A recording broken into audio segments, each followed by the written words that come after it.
Hey, what's up guys? My name is Maximilian, I'm part of VizMaker and Viz Academy team, and in this video I'm gonna show you how we can change our layouts from SketchUp into beautiful mockups.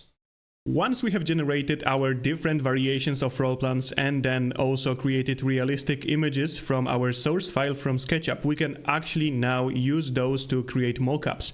And the only thing that we will have to do is to press left mouse button on our latest generation and then scroll down to mockup. But we will have to modify it a little bit. So in here we will have to write 3/4.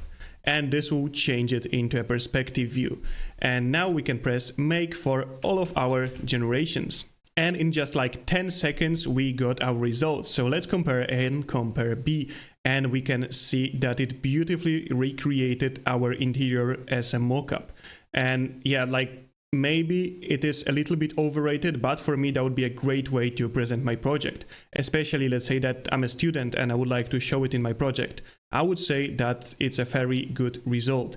And in here again, it didn't change anything in our interior. It also add a little person here, like a little mock-up of a person.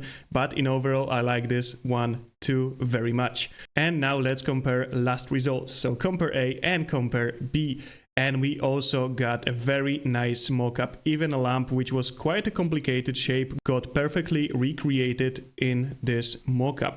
So with just this simple one click, we can create those mockups in VizMaker. If you enjoyed this video, don't forget to like and subscribe, and of course, try VizMaker now. And see you guys in the next video.